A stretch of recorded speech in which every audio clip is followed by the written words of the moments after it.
Have you ever asked yourself what a woman truly fears in a man? Most think it is betrayal, abandonment, or even violence. But the truth is darker. What she fears most is your indifference.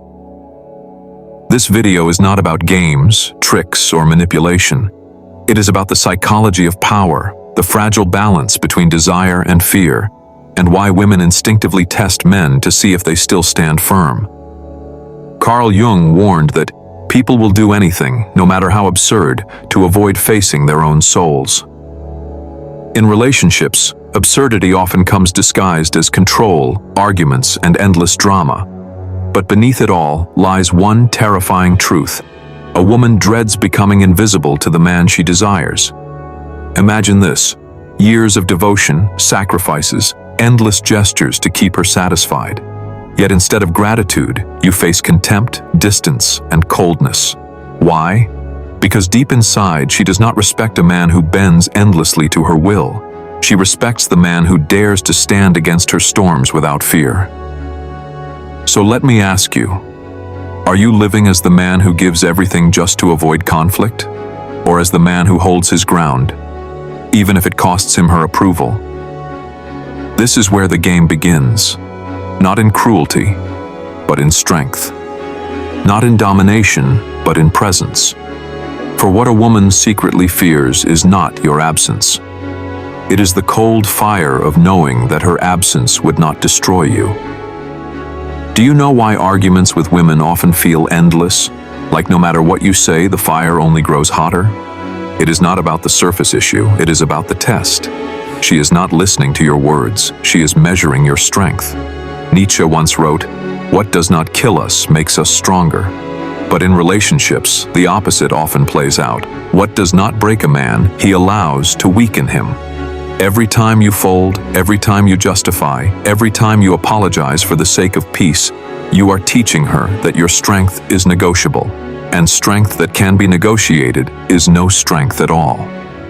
Jung described this as possession by the anima, the unconscious feminine within a man that, when uncontrolled, turns him into a servant of validation.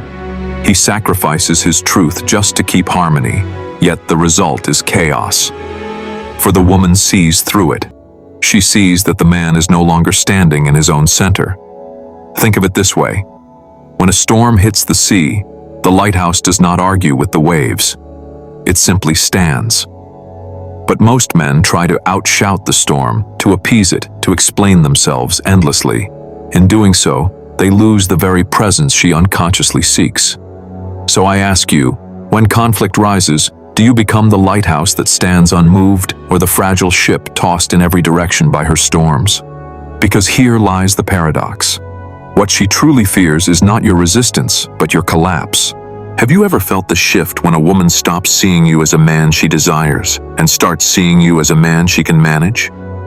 This is the invisible line that changes everything.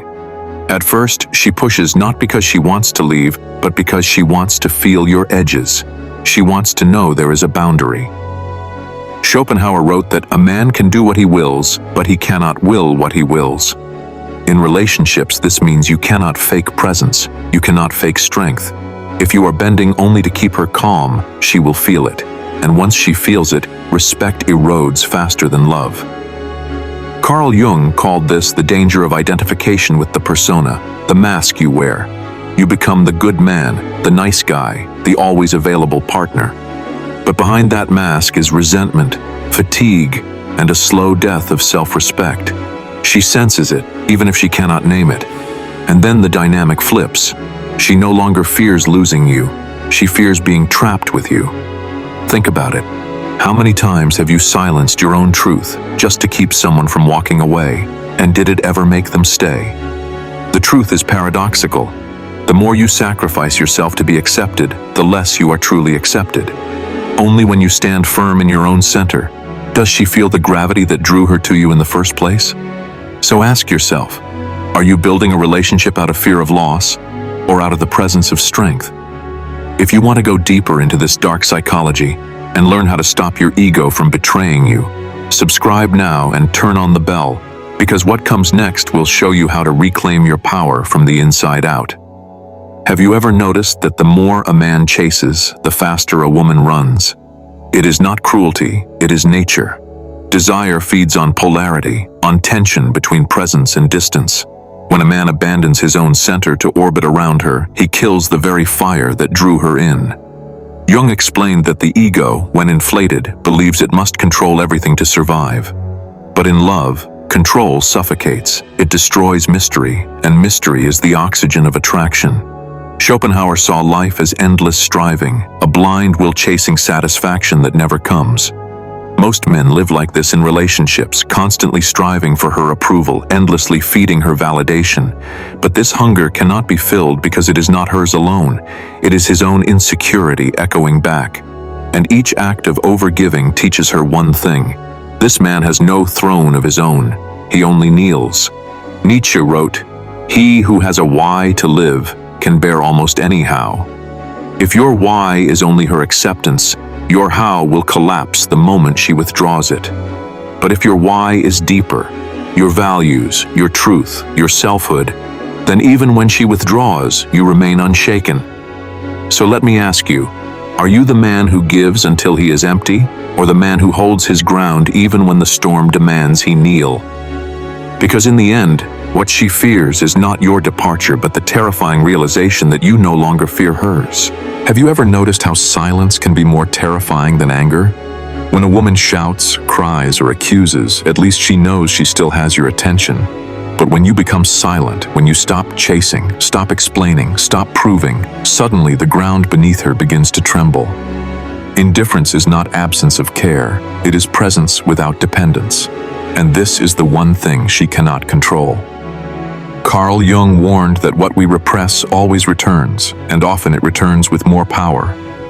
Men who repress their frustration in order to keep peace eventually explode.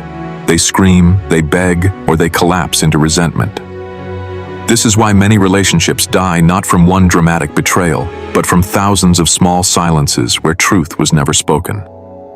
The ego hides, the mask smiles, but underneath grows contempt. Schopenhauer wrote that life swings like a pendulum between pain and boredom. Relationships, too, swing in this way for weak men.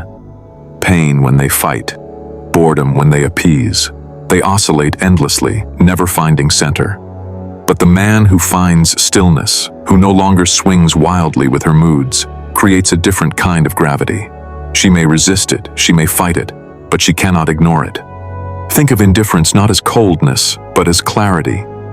When she threatens to leave and you respond with calm acceptance rather than panic, you reveal a truth she secretly dreads.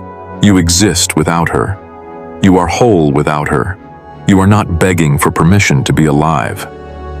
Nietzsche wrote, "The man who has a why to live can bear almost any how." Your why cannot be her approval. It must be something deeper, unshakable, untouchable. This is why women test men again and again. It is not cruelty. It is instinct. She seeks the edges of your being. She pushes to see if you bend, if you break, if you vanish the moment she withdraws her warmth. And if you do, her fear is confirmed. You were never strong enough to hold her respect. So let me ask you, when her storms come, when her words cut, when her silence freezes the room, will you lose yourself in reaction? Or will you stand so firm that she is forced to see her own fear reflected back in your calm? Because what she truly fears is not abandonment, not betrayal, but the cold fire of indifference, the moment she realizes you no longer fear losing her. Have you ever stopped to think what happens to a man who spends his entire life begging for respect instead of commanding it? This is the silent tragedy of countless relationships. Men believe they are keeping the peace, but what they are really keeping is their own fear alive. They fear her rejection, her anger, her silence, so they bend. And every time they bend, they teach her a lesson she cannot unlearn, that he is no longer a man she can trust to stand when the storm arrives. Carl Jung warned us, people will do anything, no matter how absurd, to avoid facing their own souls. Most men avoid it by hiding behind masks of niceness, compliance, and endless sacrifice. But those masks eventually slip, and when they do, all that remains is bitterness. Schopenhauer described this as the blind will, forever striving, never satisfied. The man ruled by his need for approval can never rest. He is a slave to a master he does not even see. Nietzsche gave us the antidote: become who you are. To become who you are means to risk disapproval, to face conflict, to endure the loneliness of standing firm. Only then can respect and desire return, because they are drawn not to obedience, but to presence. So I ask you, are you prepared to stop performing, to stop chasing, and to live as a man whose worth does not depend on anyone else? Or will you spend the rest of your life trapped in a cycle of fear where her moods decide your fate? This is the final truth. Women do not fear losing men. They fear losing their power over men. And the moment you stop fearing their loss, everything changes. Now, I want to hear from you. What was the moment you realized you were no longer afraid of losing someone, and how did it change the way they treated you? Tell me in the comments. I read them all. And if this message spoke to you, subscribe and turn on the bell, because in the next video we'll go even deeper into the psychology of control and expose how the battle between love and power doesn't just play out in relationships, but in every corner of society. You won't want to miss it.